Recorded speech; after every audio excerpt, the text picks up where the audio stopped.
Assalamu alaikum warahmatullahi ta'ala wabarakatuh. Barkanmu da sake haɗuwa a wannan class namu. So kamar yadda na alƙawari zan yi mana bayani akan sponsor ad. So da farko sunana dai Sadiq Abdullahi from Northern Infotech a program namu na Lamun Sadiq.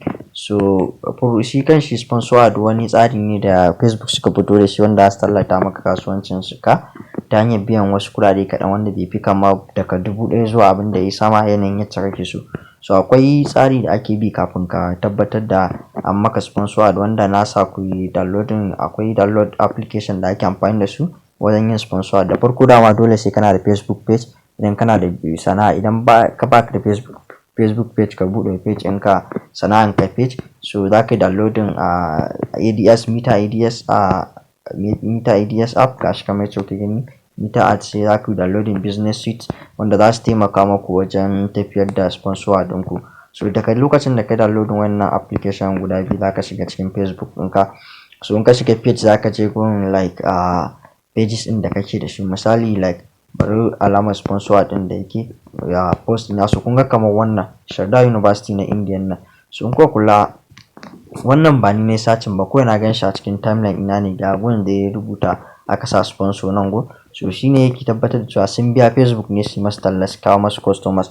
Kai ma za ka yi in bidiyo ne kake posting a page ɗinka za ka iya sawa a Facebook su tallata maka bidiyon ka dan ka samu views. In like kake so a page ɗinka, in kuma dai customers kake bukata duka akwai. So in kuna tafiya ka za ku ta ganin sponsor ad, za ku ta ganin su like Facebook suna sakowa. So kun ga wani daga Coursera shi ma, so kun ga Coursera su ma suna biyan su. To don haka ake da farkon ka tashi za ka je sponsor ad, ka yi sponsor ad ɗin. Za ka je cikin account ɗinka, sai in kana da pages sai ka duba sunan page ɗin da page ɗaya ne da kai, kamar nan ga page dina da pages ɗin da nake da su. So idan like misali kana running wasu page ɗin ne na wasu shi ma haka. So na shiga cikin page za ku ga pages ɗin da nake da su da nake kuma running. So daga lokacin da ka shiga page ɗin za ga. So yanzu misali like in ɗauki Lamun Sadiq page ɗin nan na Lamun Sadiq. So ko na NIT duk wanda na ɗauka. So mostly idan ka bude sabon page su kansu Facebook suna baka $5 kyauta, wato $5 wanda kudin Najeriya an kai sa shi kusan 2,000 da wani abin ku zuwa 3,000, wanda kudin ba za kawai za ka yi amfani da su ne don kai tallata ka yi sa sponsor ad ɗinka. So in ka shiga page ɗinka duk posting da ka yi a cikin pages ɗinka, so wanda kake da shi za ku ga ganin wani abu kamar nan misali ga create ad kuna gani ko boost post. Misali bari in ɗauki posting da misali na yi. So kamar nan kun ga akwai inda ya bani boost post haka nan go. So yana cewa in yi boosting post ɗin mu samu mutane da sauransu dai. So irin wannan za ku gani ga wani post na hoto ne, in na bidiyo ne misali akwai like bidiyo da na taɓa yi za ku rika sawa sai ka je ka zaɓa. Kamar ga bidiyo wannan zan iya zuwa in yi boosting nashi. So idan na tashi a cikin page ina zan iya yin ta boosting ta nan ɗin in na taɓa, kuma zan iya yin ta ad. So idan misali like na zo ga da aka sa ad, so zan clicking good, na clicking na shiga ciki. So daga lokacin da na shiga ciki ta nan zan iya yi option biyu ne. Zan iya yin idan na creating ad ina ta nan, zan kuma iya zuwa ta cikin shi kan shi ad account ɗin. Misali in na shiga za ku ga gun da zai bani create campaign, in yi adding shi in creating like campaign na ads. Kun ga wannan na taɓa yin wani ad. So amma for beta an ka shiga ta Facebook, so akwai wasu abubuwa da zai baka. Me goal ɗinka da kake so ka yi reaching.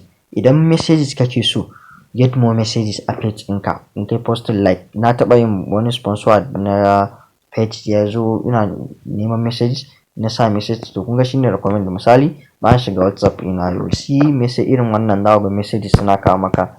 Like in na je za ku ga akwai misali za ku ga message daga Facebook, I saw this on Facebook. Yawa so kun ga irin wannan misali like wannan go.